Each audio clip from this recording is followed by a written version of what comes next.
What's up, everyone? Nick from Comic Culture here. Time for Nick at Night, my weekly comic book review show. Before we get into these books, I want to let you know of a special event coming January 31st. Now, over on the all-new, all-different Blame Phable show, we were actually invited to the C3 Comics Curing Cancer event last quarter. We had to reschedule that show, so it's rescheduled for January 31st, and we put together some amazing bundles for you guys. In order to get a chance to win one of these bundles, you have to donate $25 to the American Cancer Association. The link will be in the Comics Curing Cancer bio page. I'll also link it down below. Make a $25 donation, send it to my email address, which I'll also have down below with your address and YouTube name, and then jump on the stream with us on the 31st to see if you can win one of these amazing thank you gifts. The value of all these gifts are way over the $25 donation minimum, so feel free to donate more than once to earn more spots on the wheel. For more information, you can check out my Instagram. You can check out One Collection Down's Instagram. We have some more details and notes and whatnot. We really hope you'll join us on the 31st. Make sure to check out One Collection Down's YouTube channel. It's also linked down below. That's where it's going to be hosted, so we will see you there. All right, so with announcements out of the way, let's get into these books. We're going to start over in DC with Jeremy Adams on Aquaman, issue number 1. Don't really know a whole lot about Aquaman. I was excited to get inside of this one. Now, I was fearing that it was going to spend a lot of time with the backstory. This is what's going on with Aquaman. These are the politics and the relationships and everything. While it does spend the first couple of pages on that, it breezes through a lot of that stuff. It sets the status quo very, very quickly. So if you don't have a lot of familiarity with the character, you're going to get an understanding pretty quick. You're going to understand some of the banter and the relationships and like his overall affect, right? So I think they did a great job of like not bogging this issue down with a lot of backstory, and they jump right into the action. Of course, it's an all-in tie-in, so we're going to have some dark side stuff, some absolute universe tie-ins and whatnot. So we're actually exploring a mystical element inside of here, this magical pearl, the magical properties around it, the destruction of Atlantis, which is pretty cool. It all kind of happens when Aquaman's dealing with a different threat, kind of just offshore. He comes back home, he finds this mystical thing. A lot of his people are missing. Things don't look good. So he enlists the help of the different members of the Justice League over at the Watchtower. They do some investigation, and now we're set off towards this absolute universe, which I think is going to be just so cool to see how they tie in all these different things. Great art in here from John Timms. Really great job of giving us those big 2-page spreads, right, with planes crashing and just monstrous battles, things like that. Also handles those quiet moments really well. A lot of things are underwater, so it's difficult to like render that, but they did a really great job of like making that all believable. So I would say if you don't have any familiarity with the character, definitely jump into this one, give it a shot, see what you think. Like I said, it doesn't bog it down with a lot of history and things like that, current events. It pushes us right into the action. By the end of this issue, you're excited to see where it goes. Aquaman issue number 1, let me know if you read it. Next up from DC, we have Absolute Batman issue number 4. Scott Snyder on this one, and we have Walta on the art because why not? We're only 4 issues in. Why don't we change the artist? This one's dipping back a little bit into the past of this absolute Bruce Wayne, him developing the persona of Batman, trying to figure out the right set of emotions, combinations of emotions to like elicit whatever kind of fear they need or he needs from the different people that he's going to be battling and whatnot. So, you know, he's got more of like a vampire-esque kind of a thing going on here in these early pages. He's trying to like test things out. He's got fangs, he's biting people, you know, dealing with evil gangs that are like pushing people for like territory money and things like that, like to protect them and whatnot, some old mobster kinds of stuff. So it is kind of cool to see like him trying to evolve that persona a little bit. And of course we get some more like present day stuff right now. There's a lot of like shady cargo hauls and things like that entering Gotham. He's trying to like unpack all that, trying to like trace the routes and things like that. Why isn't it being supervised and why aren't the authorities doing anything? This issue is a lot of that stuff right here. Another showcase of powers of a poor man right here. Good thing they explained that it only costs about $1,000 to create this like RC car hydraulic lift system that's strong enough to completely throw a semi-truck off its tracks. I'm glad they covered that right there. And then it shows Batman trying to infiltrate this party that they're having right now of like this like rich elite and all these like mobsters and whatnot, and just trying to like survey the land and talking about all the different technology he used to kind of bug the place and who are these different people all congruing together and trying to like plan the next thing in Gotham, you know? So this one's kind of setting a foundation. It has a lot of great moments with like Bruce and his father talking about the different symbols and how they're going to be used. He's woven that into like a school project, building a bridge, which I thought was kind of interesting. So a lot of cool things happening inside this book. Action-packed, Absolute Batman issue number 4. Let me know if you read it. Let's go over to Marvel next with What If Mickey and Friends Became the Fantastic Four. Now, this title alone was just irresistible. I had to check it out and see what's going on.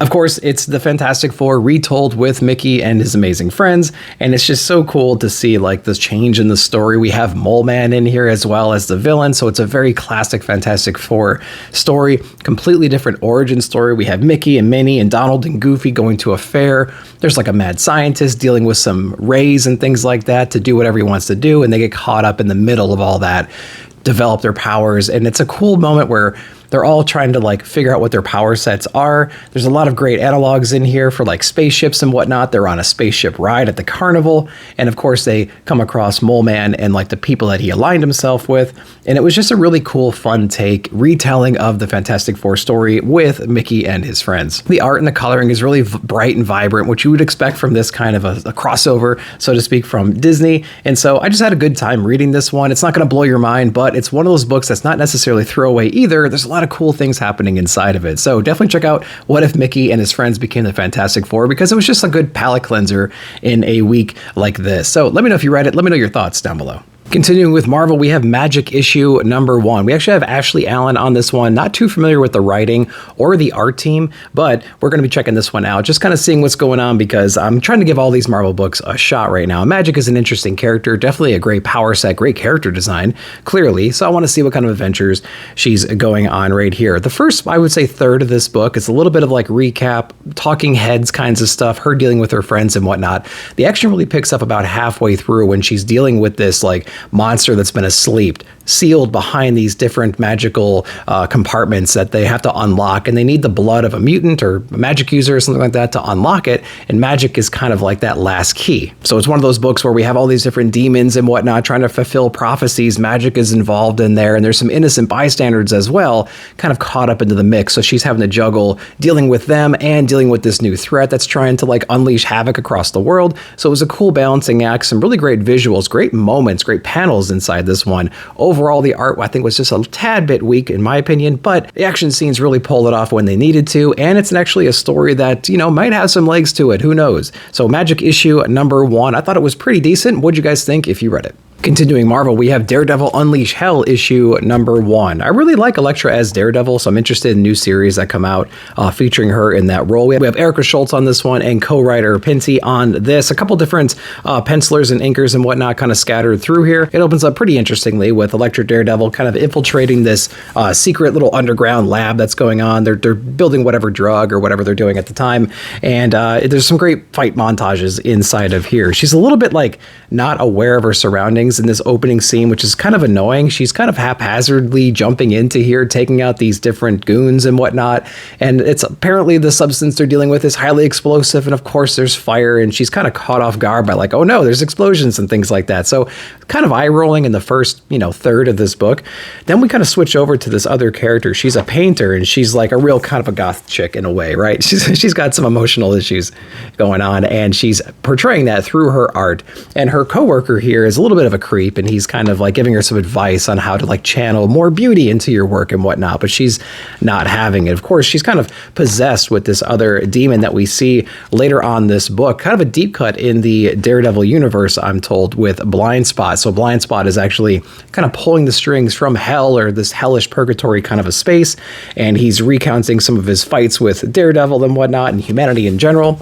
And he's kind of like using some of the power to bring her in, I suppose, and kind of like turn her into something else, bring her to her full potential as an artist. And she is all about that in here. So some interesting concepts happening in here. The art was pretty good, I thought, going in here, but there's a couple eye roll moments from time to time. But overall, I'm interested in anything in Elektra Daredevil at the moment. It's a really cool character. I'm digging that. Let me know if you read this one down below. That's it for Marvel and DC. Let's jump over to Dynamite Comics real quick, because there's a new number 1 that got us excited as fans of Zootopia. We have Zootopia number 1 right here from Jeff Parker. So I was excited to see where they take this story, right? So we have Judy Hopps, we have Nick. They went into the police force together. Everything that happened in Zootopia carries over into this one. This one takes place, I don't know, shortly after the events of the movie. They are getting their assignments one morning from Chief Bogo, and they actually get sent off to do kind of like crowd control over at this big tech reveal reveal convention thing. There's a new phone hitting Zootopia, and the owner of the company's there to give away phones and whatnot. So they're kind of like on security detail, crowd control for this event. Of course, they're not exactly happy about this. They're more than capable of handling much bigger tasks, but they have to do what the chief tells them, so they go on that adventure. The phone that was being delivered on this giant blimp over the crowd was sabotaged. It goes up in flames, and the assailants are on the run, so Judy Hopps and Nick have to jump into action and take down this guy. There will be more investigation as to like who's responsible for this sabotaging event, and we're going to get into that in subsequent issues. There were some elements that were pulled forward. Some of the characters from the movie are going to be seen again inside this book. There was a little bit of like magic or, I don't know, character personality. I think that was lost in translation from the movie to the comic. But if you have kids that really like the movie, they're probably going to really dig this because they're probably on their phones and tablets all day anyways. So they're going to be able to relate to some of this stuff. So if you have younger kids, definitely give them to this. If you overanalyze it too much, you might find some more differences between the movie and the comic. Just enjoy it. It's pretty fun. Zootopia issue number 1 from Dynamite. Not too bad. What'd you guys think? Let's jump over to Dark Horse with Where Monsters Lie, Cul-de-sac issue number 3. Kyle Stark's on this one. We have Kowalski as well. If you have not read volume number 1, I highly suggest reading volume number 1. Jump over to here because all these characters are introduced in volume 1. They have their arcs and everything is pulled forward into volume 2. You could jump into here in volume 2 and be okay, but you're going to lose some of that nuance from volume 1. This is actually a really great issue because we saw some of the things building over time coming out of volume 1 into issue number 1 and 2. There is a cop that is trained his entire life because of some tragedy that he had early on to defeat monsters. Now, not just any kind of monsters like serial killers and whatnot, but he also studied like the occult and how to deal with demons and how to deal with all these different things. And he went to some very special like gurus to be able to do that. So he's very well versed on how to take on any kind of threat, whether it's physical or metaphysical. And we see that inside of here. Due to some unusual circumstances, our cop here has actually been indoctrinated into this murderous cult because of his daughter being married to one of them. They're going to have a child. So like he's kind of married into the situation. He's got them all convinced that he's on their side, but things slowly change. His exact mission gets revealed inside of this issue.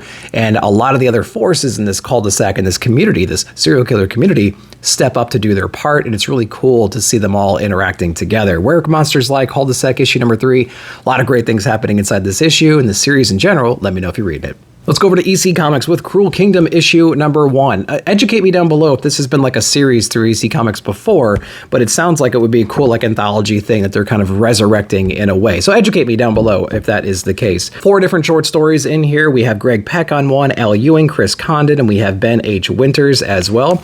So we have a bunch of short stories in here. The one focused on the cover right here is from Greg Peck and Leo Max on the art, and it features like this robotic king right here that is built to basically just destroy. It's kind of like a berserker kind of a character. It's resurrected, it wipes out entire like rival armies and whatnot, and then they kind of like kill it or put it away for a later date, and they only bring it back when they need something taken care of. Well, you know, a rival gang has a similar idea, a rival culture has a similar idea, and they build it themselves, and they kind of have a realization that like humanity is really the problem here, I think. And so we get to see all of that, like ethics and whatnot, play out right there. So that was a pretty interesting story, I would say. There's another one that has to do with like witches and magic and the difference between magic and science.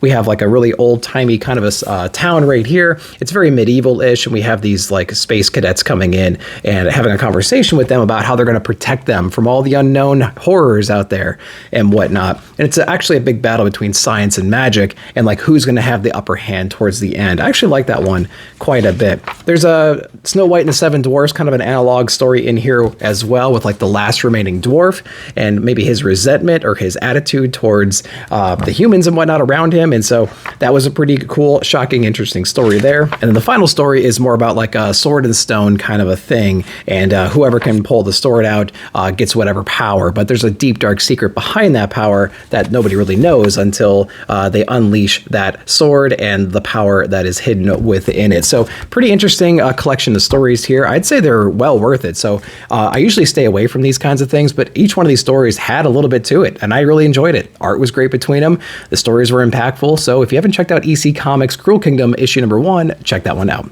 Transformers issue number 16, Daniel Warren Johnson, Jorge Corona, Sarah Stern on here, not Mike Spicer, for this issue right here. I said it many, many times before. I feel like the guy in the corner watching everybody that has known each other since high school tell all their inside jokes, and I'm sitting there kind of smiling away. I'm smiling away because I'm having such a great time reading this series, regardless of my familiarity with the characters and the situations and the relationships and all that stuff inside this book.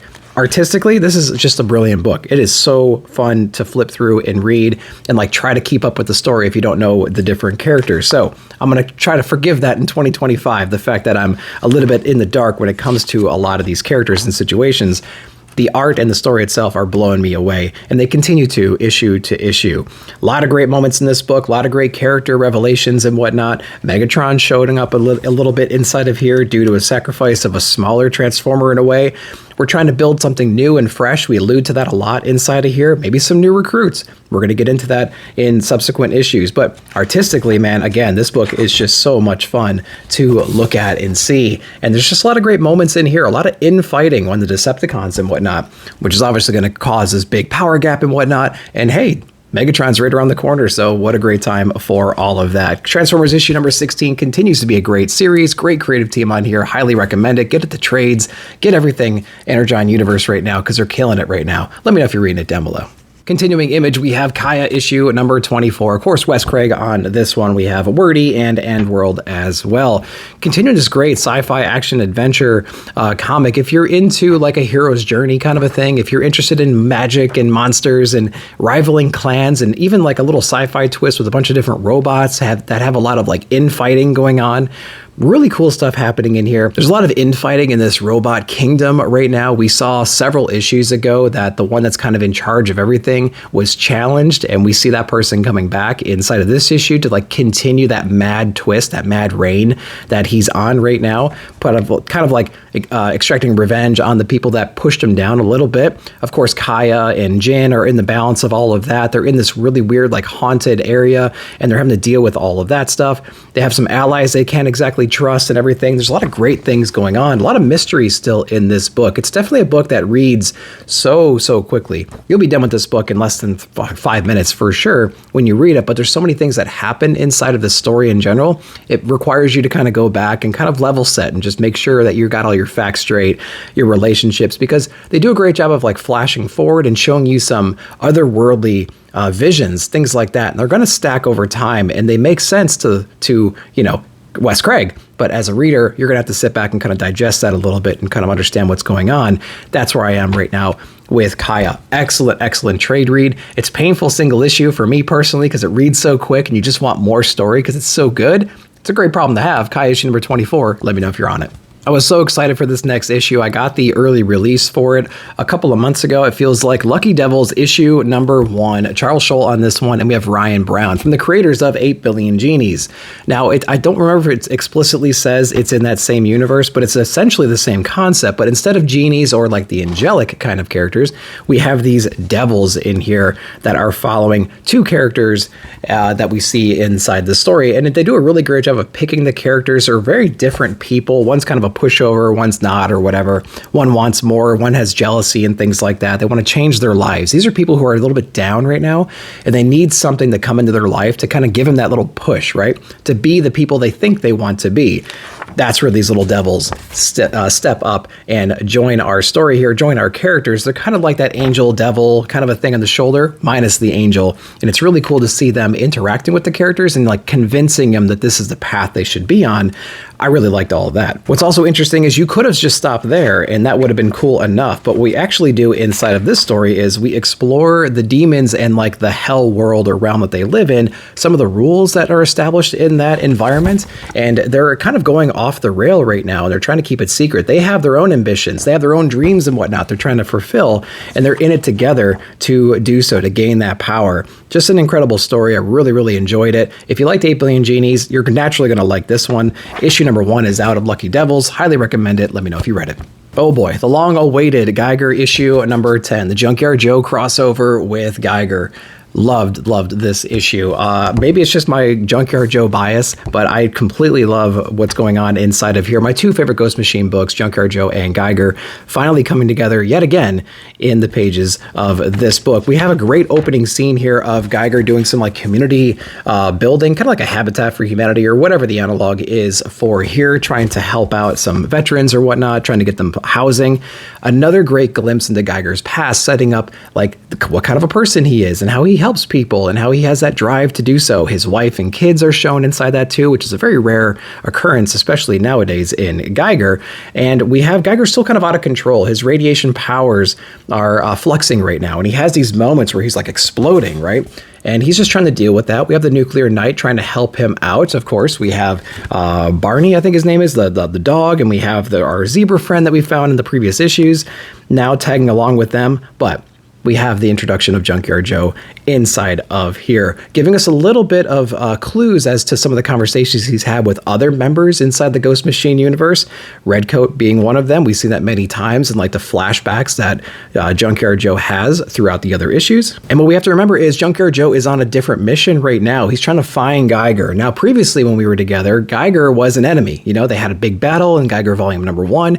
It's a different Junkyard Joe now in here, but Geiger still remembers him being a complete threat. So that's how he's first perceived. And we have a great moment right there between everybody where Geiger's kind of down and Junkyard Joe is showing his true colors inside of here.